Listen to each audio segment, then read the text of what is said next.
Hello and welcome to episode 221 of the Clean Energy Show. I'm Brian Stockton. And you know what? I'm James Whittingham. This week, the new UK government has announced plans for a rooftop revolution. Finally, a government starting a revolution, Brian, not the people oppressed by it. Fantastic. Cycling in Chicago has surged as the city continues to hand out free bicycles. The city said the program was necessary since Oprah stopped giving out free cars in 2004. Yes, 2004. That reference is now celebrating its 20th anniversary. You get a car! You get a car! You get a car! You get a car! Everybody gets a car! Wish I had a car.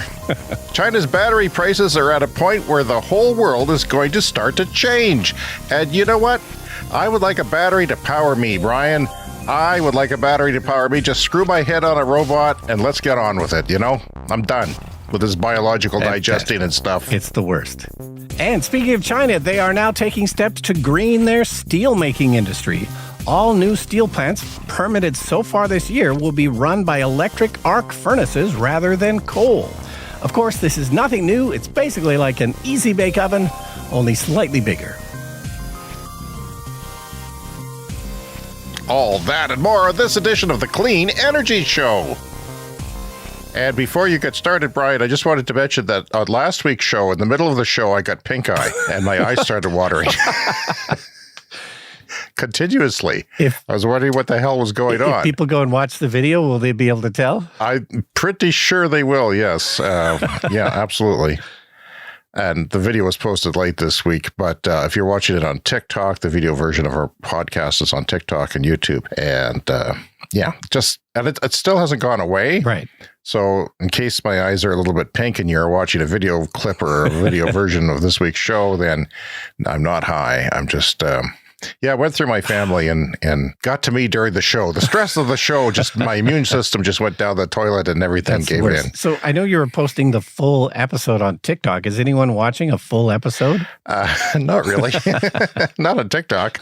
But I'm going to persist to see because they are allowing us to post 1-hour videos and they seem to think it's a thing. So yeah, a few people are, but you know, we'll see. It's a different audience, and sometimes our YouTube channel does okay, but it's mostly our audio podcast that people listen to, and we're thankful for that too. Yeah, but speaking of social media, about a week ago, I went on a real jag of trying to mute words from my social media feed because, Just a minute. A real jag? This is a new expression to me. I'm a fairly aged person, and I don't understand that expression. It's a real expression, trust me. I mean, it's an old one. It's an old one. It's an oldie? Yeah. Okay, I went on a real jag? Yeah. Well, maybe you should refrain from old person talk on the show because our average listener is not quite our age, what's weird is I wasn't planning to say that. I just couldn't think of any other word at the time. But anyway. And stop talking about your onion on your belt because it was a style when you were younger. It was the style at the time. But, there's a big election going on now that James and I cannot vote in because we're here in Canada. And so I started about a week ago to try and start muting words to kind of reduce the amount of news I was getting about this super depressing election that's going on. And you know what? It really kind of worked for a while. If you just get aggressive about muting certain words and certain accounts, you can really start to filter some of this stuff out. But, at a certain point when the news goes crazy, it just doesn't work anymore. I think in the future... You can't avoid reality. Yeah. You can mute words, but you're not going to avoid reality. I want to avoid reality. But I think in the future, that's one of the things that AI will be useful for. You'll be able to just tell your AI to filter your news in a way that's not super depressing. Yeah. I don't know if I like that though. I mean, I've been trying to avoid the news too because, and I kind of guessing that it's going to get ultra depressing, but if a dictator emerges south of the border and comes after me and invades Canada, I don't know. I mean, do I want to be surprised by, World War III or something? No, I probably don't. Neither do you. Yeah, I'll tell you about it on the podcast. You can't mute me, Brian. You can't mute. You can mute the news, but you can't mute me. Reading a newspaper in the morning is just so much more pleasant. You can just get it over with and then get on with your day. It's like a bowel movement. Just get it over with and get on with your day. But anyway, The news. the good news is I've been out cycling a lot. It's Oh, really? You know, it's been either too hot, too cold, too rainy, too smoky. Oh, what are you? What are the three bears? Come on. I'm definitely a fair weather cyclist. But anyway, finally have gotten out and done some cycling and feels great. Well, that's good. Do you, I love cycling. It's one of my favorite things in the world. Yeah. Anyway, I was just seeing this morning that the Tom Mullaney's CHAdeMO adapter on his channel has been reviewed. So CHAdeMO is this weird, there's Tesla adapters, there's Tesla ports for cars, right? Tesla has their own proprietary port. Yeah. It's also called the NACS port for North American, charger standard. And that's being adapted by everybody now. So eventually, when new cars coming out next year, we'll all have this and we'll all have the same standard. But there's also CCS, which is what I use for my non-Teslas and most non-Teslas use. But then the Leaf has this weird CHAdeMO adapter that never went away, that should have went away. It should have been changed to CCS many years ago, but they didn't. And so Leafs sometimes have a hard time charging. Now, if we go to a non-Tesla charger on the highway, a supercharger, a fast charger, it's probably going to have a CHAdeMO port on it and a CCS port, but not all cases are like that. So you can now buy one. But the thing is the size of a 2-year-old toddler, Brian. It's huge. When you connect it to the CCS thing, plug or, gun handle, mount that in, it's like this mess. It's unbelievable. I mean, the Tesla thing is like a pencil by comparison, It's just really, but yeah, I'm sure there's a lot of Leaf owners out there who will be will be clamoring for this. Anyway, so it's been the summer of soccer. You may not know that. My son is a soccer fan and he's dragged me into it. There's the Copa America, which is now the Western Hemisphere, basically. It used to be just South America. Yeah. They've brought in us, and Canada did really well unexpectedly and made it to the semifinals, which is weird. And the United States, I'm sorry, you did very poorly. And then there's the Euros, which is the European, soccer, which was a big deal too. But both were sponsored mostly by BYD. So if you watched any game, you would see the sideline markers talking about BYD. So my son, my wife, everyone was talking about it. It's very much in their consciousness now. And I think, judging from my own family, that they've done that. So BYD, if you don't know, is the Chinese automaker who is mostly making EVs. They're making them very good quality cars that are cheaper, but are facing tariffs in the United States of 100%. So they're doubling the price so that they're not threatened by them. They are taking over the world, and some analysts think that they'll get to be the world's largest automaker by 2030. So we'll see about that. Brian, you criticized me rightfully for never leaving the house. Well, I actually had a party this weekend for a group of people. It's kind of a reunion for a short film we did about 12 years ago or so. And it's my friend Lowell, who is a film director. He now directs feature films. He's got 2 feature films coming out this year. And, his life after that film became serious. Yeah. So this is kind of the last thing we just did for fun as a group of friends, and everyone's friends in that group. And I made a lot of friends when I came on that film. They also made a bunch of these films. It's called Juice Pigs. You can't find it because he's embarrassed by it now. So he's erased all traces of it from the internet. It is not even, I think if you searched Facebook, you might find a teaser trailer, but that might only be for people who were involved in the film. Anyway, I decided to throw it here. And I spent a week around the clock cleaning the damn house. My wife has an unexplained illness, so she's not doing well for some reason, some sort of virus that is testing negative for COVID. So I don't know what's going on with that, but she hasn't been well. And our house was a pigsty because we just had this garage sale, so we uprooted everything. Yeah. And, what can we get rid of? And her and I have both been sick on and off for like 4 months now, so the house has gotten out of control. So that was a big job, and we had the party. And to my surprise, our podcast, The Clean Energy Show, came up in conversation a lot. That was rather shocking to me. I didn't expect that. And one person said, can I come see the studio where it all happens? And I said, no, it's my bedroom. You don't want to see my bedroom? It took me a week to clean the downstairs. I didn't get the upstairs done. And it would disappoint you anyway. But I said it was up in that window, and he was pleased to see the lights on up there. But that was Mike. Mike has a Ioniq 5, and I've been. He was, an early orderer of that car, that electric car. So I went to see it after the party. It was like a block away. There were so many people here that all the parking spots got taken up. So I walked down there in the light rain and had a look at it. I sat in the back seat. It's got a roomy back seat, but it doesn't have a place where your feet can go under the front seats like some cars have. Mm-hmm. Like I know the Equinox EV that's just coming out has lots of room that way. Yeah. So I felt it wasn't great for the back seat, but no, maybe they'll change that. Beautiful car though, inside and out. He has a high-spec version of it with a full glass roof and a white interior. I like the white interior. It's not a white dash because that sort of reflects off your window, and that's a bad thing. But I do like the white interior. It's very roomy. It very much is a small SUV, and enough room for anybody's needs, I would imagine, unless you have a lot of kids. Actually, one of the cast members from that film has a lot of kids, has 5 kids, 2 sets of twins, so she couldn't make it. And there was another story where somebody was camping and they said they talked clean energy while they were camping, and the other guy said, I keep up with clean energy. I listen to the Clean Energy Show podcast. So there was kind of a surprise there that somebody we didn't know was listening to the podcast, a friend of a friend, and that was cool. So hello, shout out to you if you're camping this summer and listening. Mike says he's behind on the podcast.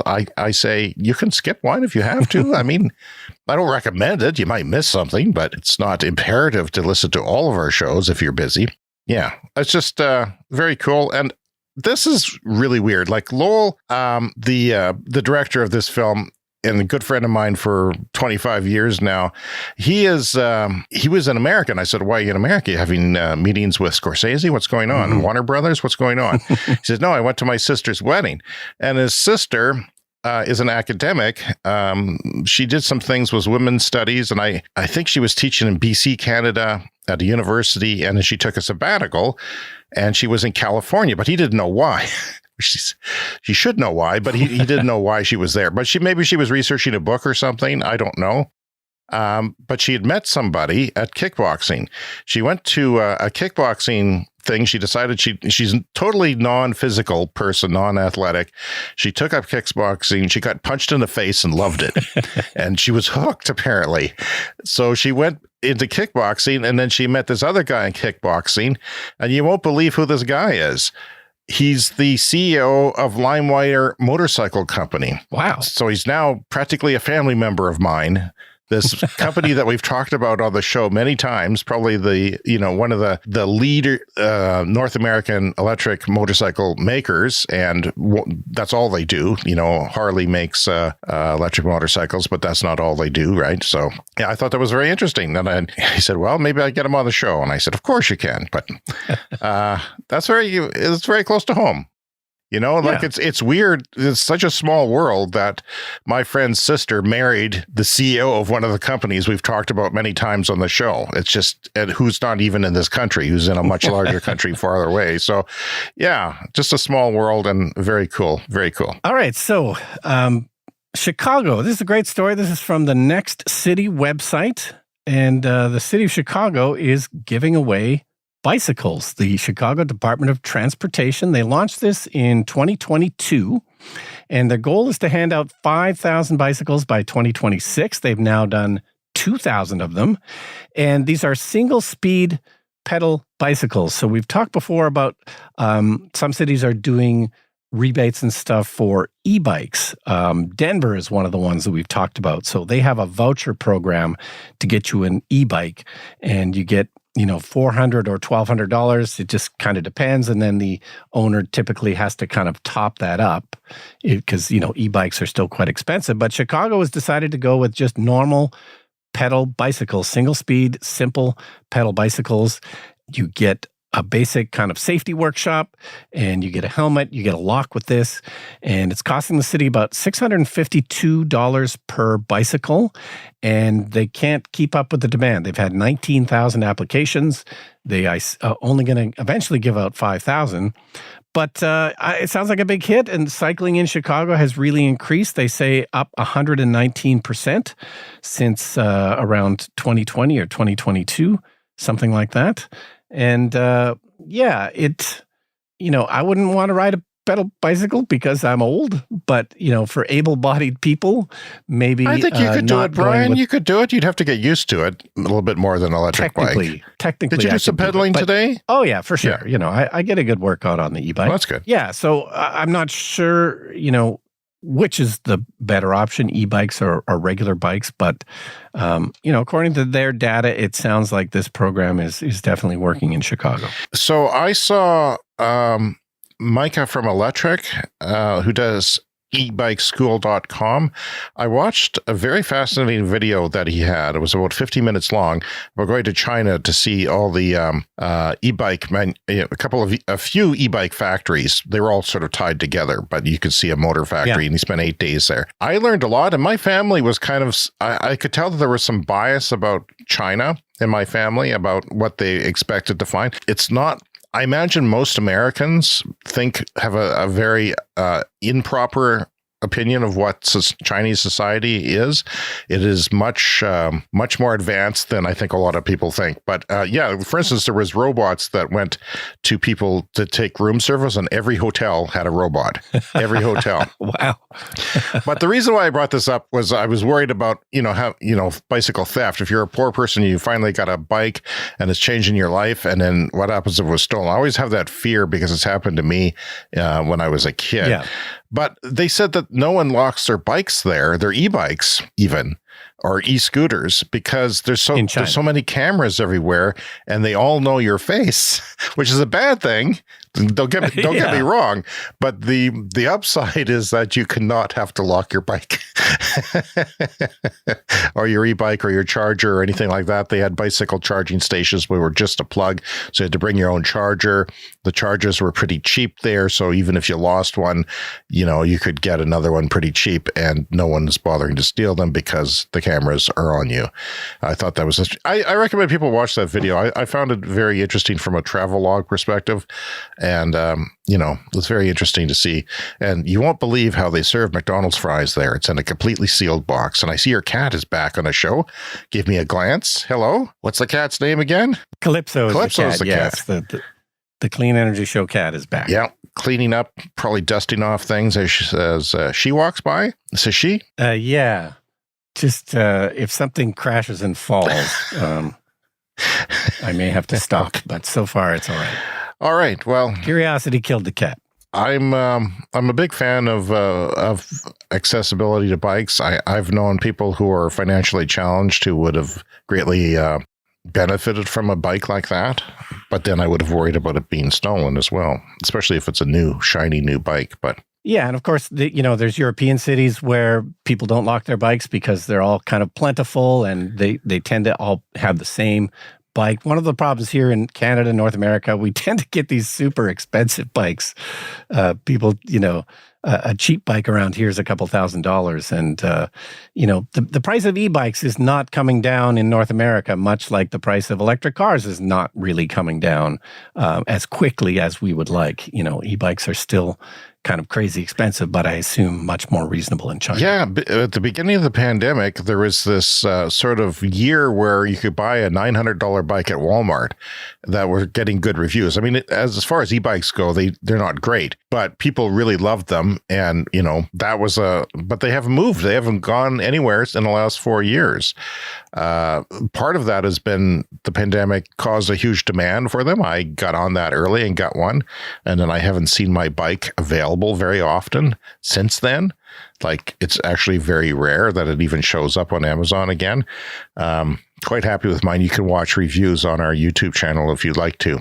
Anyway, Brian, the new UK government, the Labour Party, the center-left party, is now in power, and they are going to go big on renewables. The Keir Starmer, the Labour government's new prime minister, announced plans for a rooftop revolution to fit millions more homes with solar panels on their roofs of those homes, lowering energy bills and tackling climate change. And the Energy Secretary now, Ed Miliband, approved 3 solar farms this weekend at the end of his first full week on the job. I guess those solar farms were proposed and denied by the previous government, and he just went in and approved them, I guess. A lot of it is not in my backyard, NIMBYism. And he said, to hell with that, we're going to have to fight that misconception on there. And the farms are in East England. The 2 first farms will generate 500 megawatts of power. The latter will generate 350. Biggest one we have around here is being constructed as 100, so that's 5 times that. Pretty significant. That's 2/3 of the solar that was installed in the UK last year has been announced in 1 week, Brian, or one day, one announcement. So 2/3 of all the solar last year. The farms had been blocked by the previous Tory administration, and they worked quickly to remedy that. There's a story in Electric, and there's a story on The Guardian. Ed Miliband, who has promised to triple the amount of solar in the UK by 2030, as well as double onshore wind and quadruple offshore wind. They said on Saturday night, I want to start a solar rooftop revolution in the UK. We'll help builders and homeowners as much as we can to use this awesome technology so millions of homes can make their own electricity, lower their bills, and fight climate change. And I'm really coming around on rooftop solar. It's such a powerful thing. We're seeing it in China. We're seeing it on balconies in Europe have a significant effect. Like, just go to the store and buy a, couple $100 solar system, and it actually has an effect on things. And of course, Australia, parts of the South Australia grid has been 100% powered by rooftops at certain points. So his team said the new government is ready to stand up to people who oppose new developments to help combat the climate crisis. I like to see that, because I don't think that, wind farms are one thing, but solar, I don't know how you can complain about that so much. The big complaint is it's taken away from agricultural land, but it's really not taking that much. It's like around 1% at most, just to get to our 2050 completely decarbonized goals.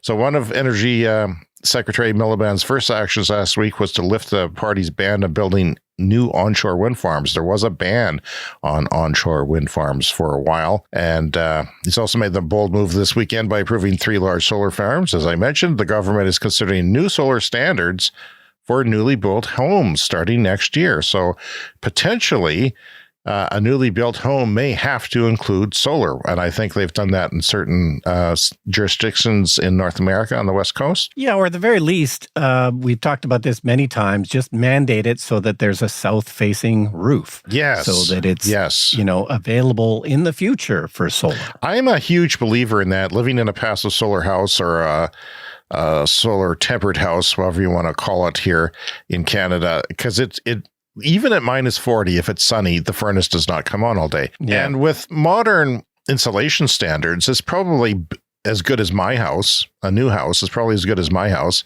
even though it may not have, ridiculously thick walls and stuff. It's probably very airtight. Why not, mandate east-west roads? And because I'm sure even if people did nothing, that would lower the consumption costs in cold weather, the heating costs. When we first talked about this years ago, I remember the stat was that in Canada, our homes in Canada are heated in the winter approximately 8% by the sun. And that's without planning anything. That's just, the sun gets super low, it shines into your house in the winter, and we get 8% of our heating. And just imagine if we actually optimize for that, you can go way above 8%. Yeah, being at a northern latitude, the sun in the winter is very low in the sky, so it has a more perpendicular angle at your windows and gets through, the thermal gets through your windows. Come late February, I would say it starts to reduce around then, and then by the summer, it's not a problem. I actually start to feel it again in mid-late September. The sun starts hitting the house even more than it does in the summer. So Yeah, that's just one of those things. This is the single set of decisions in the United Kingdom will boost UK solar voltaic capacity by 10%. Just one decision, boom, 10% more. That's enough for 400,000 homes. The Clean Energy Show wants to hear from you.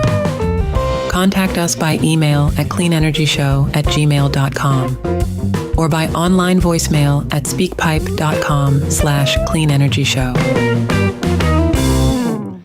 All right, another story from China. This is from Bloomberg.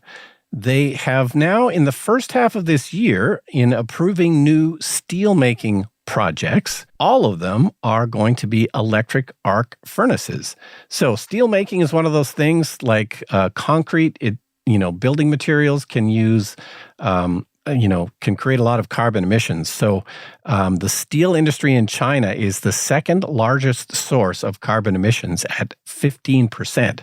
So greening up the steel industry is a big, big deal. And this is part of the country's plan in China to get to carbon neutral by 2060. And they've been making huge progress in this. So in the first half of the year, they didn't permit any coal-based steelmaking projects. So what they approved was a capacity of 7.1 million tons a year of steelmaking, and this is all from electric arc furnaces. So traditionally, steel is made by burning something like coal or natural gas, but you don't have to do that. You can use electricity, and of course, the country's grid in China is getting cleaner every year. So this is just one of those industries that we're going to have to clean up, and congrats to China for making some big progress on this. We have electric arc furnace just down the road from me does scrap. And I was reading that there's two ways to make steel. One is to use coal, and one is to use scrap metal. I don't quite understand how that works, but it's like you're using the scrap metal to create heat and to create some sort of molten thing that the steel can be made of. And I guess that's what they're doing here with the electric arc furnace. But it's still, they're powering it with a dirty grid, unfortunately, where we are.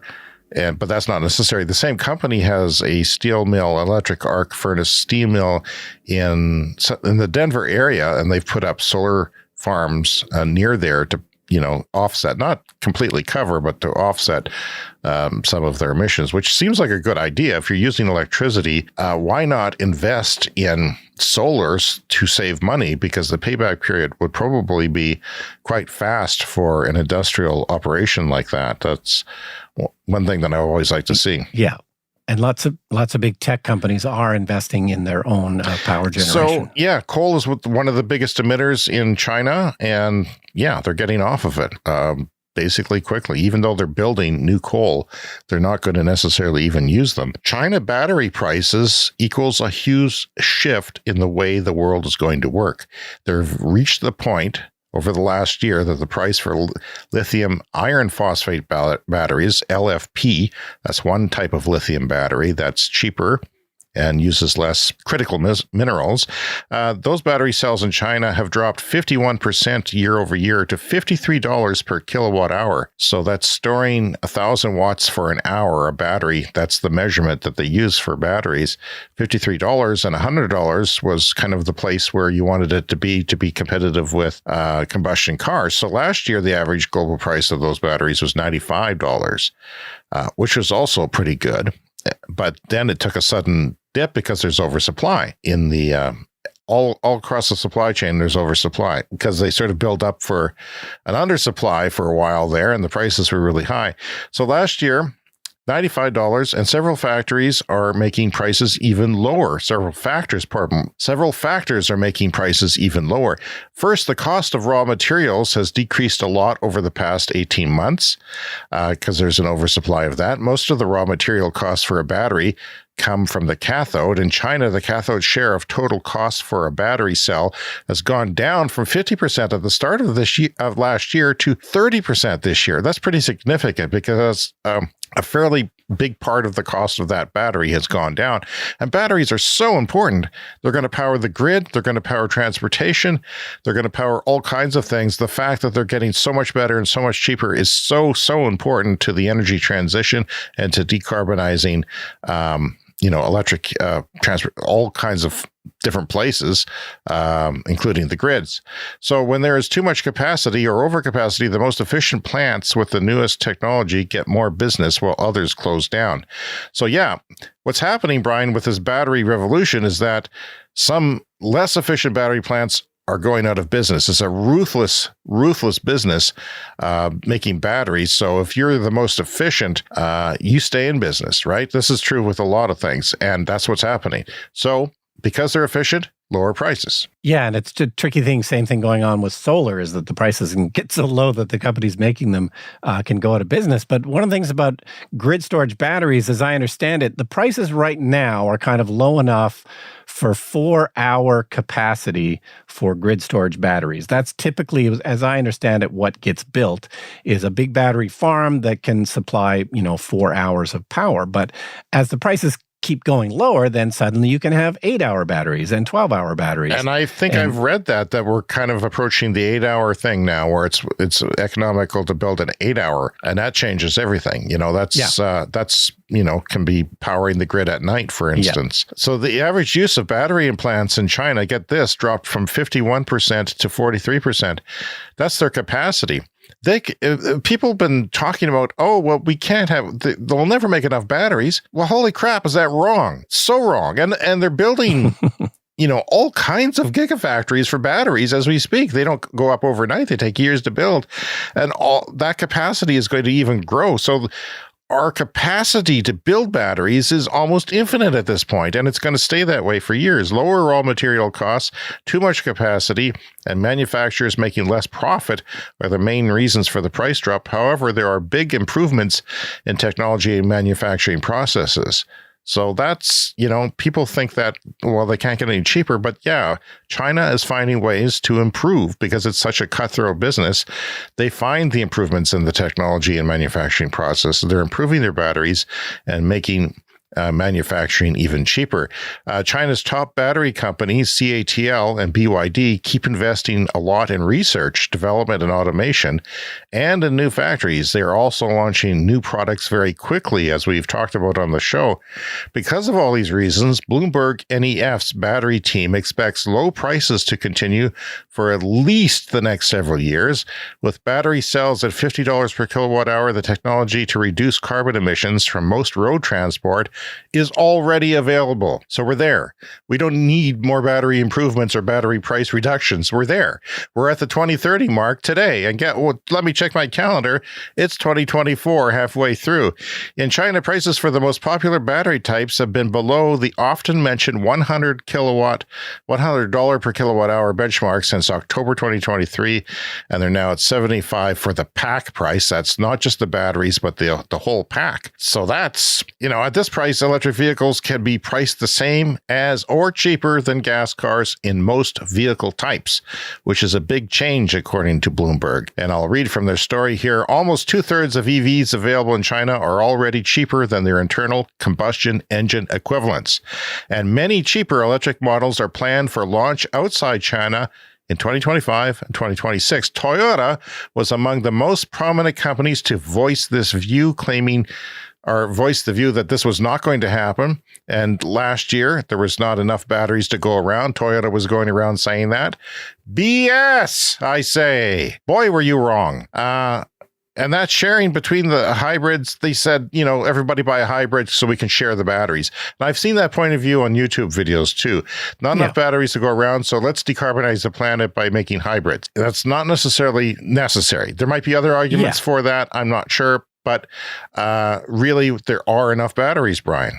And those claims, they look very outdated now as battery prices continue to plunge. Now, Sandy Munro, the consultant that is often revered by Tesla people now, he was on Robert Llewellyn's podcast talking about why China EVs are cheaper. He gave a few points as to why that is. A lot of people think it's slave labor. That's kind of your common person view. Not the case. The factories that I saw and maybe they're not representative of all factories, but holy cow, people went to sleep in their offices. They have a siesta for an hour in China. That's not an uncommon thing to just lay at your desk and just crash. So there's whole pools of desks with everyone sleeping after they had lunch. And of course, there's recreation areas. There was a library. And I asked my wife, would you take the siesta or read a book? And my guess is she would have went to read a book, even if she needed a siesta. She really liked reading. This is Sandy on Fully Charged. Actually, here's the thing. The amount of labor inside of a vehicle is somewhere between 5 and 15%. That's it. That's amazing. Everything has to do with the cost of goods. Suppliers are less expensive in China simply because they can get raw materials cheaper, much cheaper. And they don't require as much profit. They don't have shareholders in most cases. It's usually family kind of things for the tier ones and tier twos. And so consequently, you can get the job done for a lot less money. Right. But it's mostly material costs. Material is expensive in the States and in Europe. It's expensive, and it is what it is. So that part is what really makes it cheaper. Yeah, that's quite amazing. So it's not the labor costs that are driving it; it's really the whole supply chain. And even if it were the labor costs, it's such a small part of it that 5 to 15% that it's not going to account for their vehicles being sometimes a fraction of the cost of our vehicle for good quality EVs with long range. All right. So every once in a while, we like to do a nuclear power update for Finland. This comes up every year or two on the podcast. And it's our nuclear intro.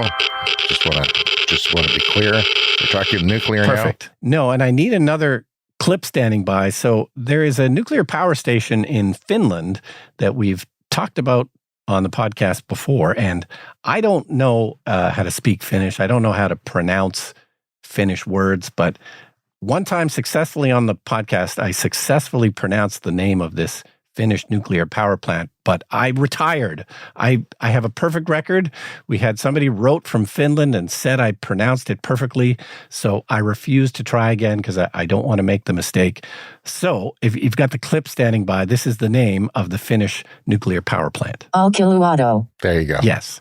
Okay. Olkiluoto. So number 3 is the other name of it. And we talked about... I can pronounce that. Number 3. Well... can you pronounce it in Finnish? I don't know what that is. Probably not. But anyway, this reactor was 14 years behind schedule, and that was one of the reasons we ended up talking about it on the show. And it did finally come online. But this latest story, this is from YLE, where we get all of our Finnish nuclear power news from. They recently had to crank down the power on this power plant. The number 3, what's it called again? Olkiluoto. Olkiluoto. Yes. So typically nuclear is often thought of as base load power, and that is one of the better uses for it. But I think we're going to run into a situation where, this was 14 years late coming online, and what happened in that time is other solar got built, other wind got built, and there's a lot of nuclear projects all over the world in various stages of the pipeline that might be finished if they go ahead with them, might be finished 10 years from now, that kind of thing. But if this plant had come online 14 years ago, it would have been a different story. We wouldn't maybe run into these problems. But what happened is they've had a lot of rain in Finland, and it's often the hydropower that they can turn down. Like if there's too much power supply, what do? You just shut off your hydropower. You just let the water build up in your hydroelectric dam. And then when you need the power, you let it go again. But basically all their hydro was full, and they couldn't turn it down. Oh, and so interesting. they had to turn down the nuclear power plant instead because power prices dropped to 0 for a while and then just slightly above 0 for a while. And, it is not economical to operate really any power plant when the prices get that low. But because of the specific situation of having to release the water from the hydro, it was the nuclear that had to crank down. But I thought the main lesson from this was really just that idea of, a lot of people still think that nuclear is the savior, but, the delay in building them it's going to be a problem because you might plan a nuclear power plant for today and for today's power grid, but every power grid in the world is going to be vastly different 10 years from now when that nuclear power plant finally comes online. And, you could maybe make an argument that it's economically viable right now, but economically viable 10 years from now seems highly unlikely. And, just the whole nature of the grid is changing, and it's just going to have to be smarter and more flexible. And nuclear isn't known for being flexible, certainly in a future power grid. Again, that is called the Olkiluoto power plant in Finland. And, I find it kind of interesting that data companies like Microsoft and Google are talking about building nuclear power plants just for their data centers. Yeah. So they'll be, I guess, behind the fence, they call it in the grid world. They won't be connected to the grid. It'll just be them.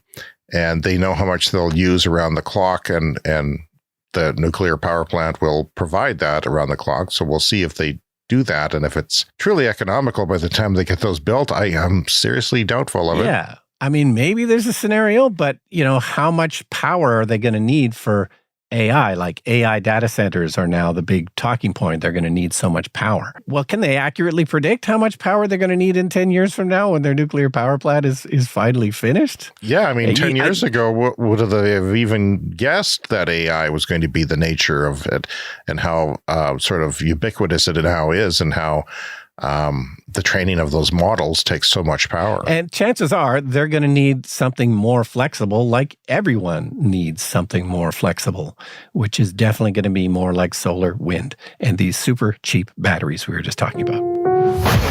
It's time for the Lightning Round. Lightning Round is a fast-paced look at the latest headlines in climate, clean energy, and transportation. In any tech changeover, there's new tech entry and old tech exits.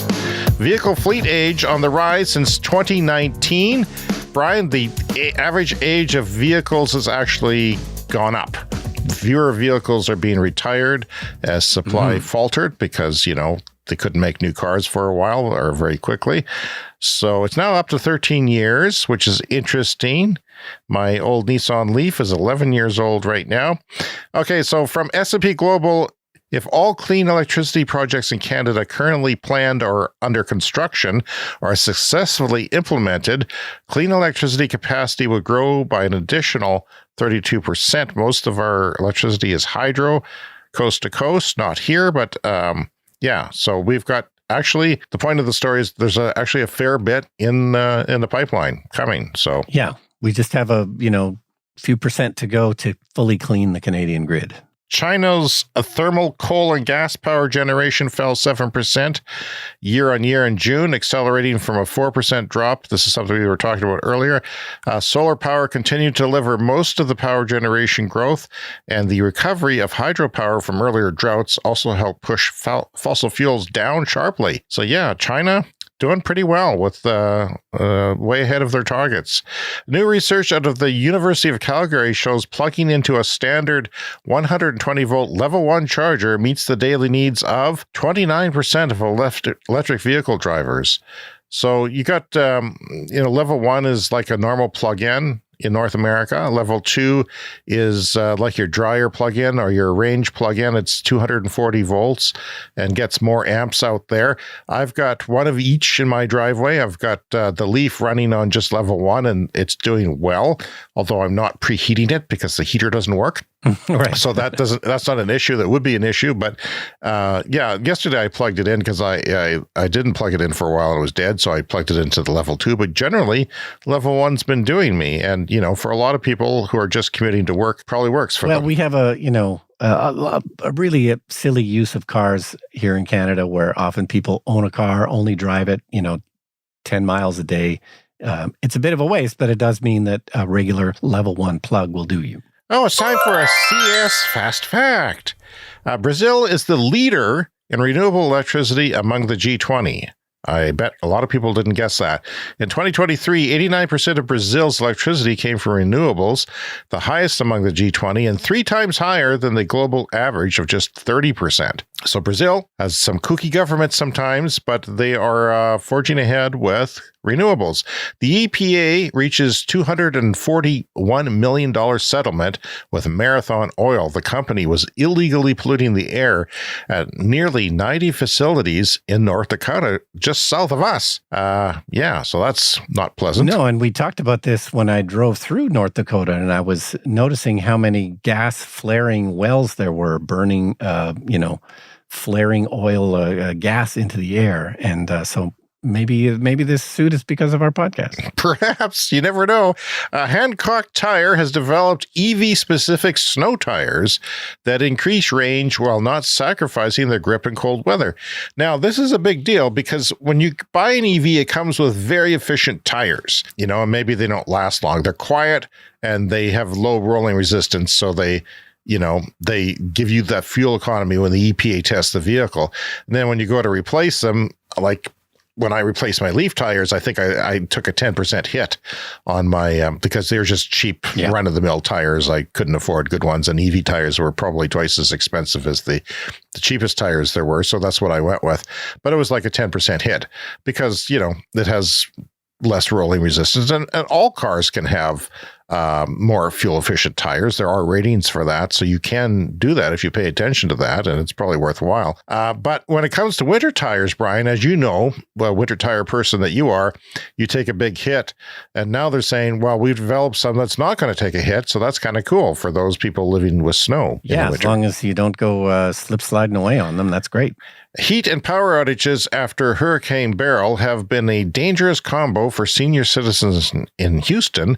At one senior living center, inoperable elevators left people stranded on the upper floors, the hottest floors of the facility, without any AC, while others took to sleeping in their cars to get some relief. So that's one of the things that we think is not going to happen, because there's going to be batteries in every building as backup, and maybe if you're smart, solar.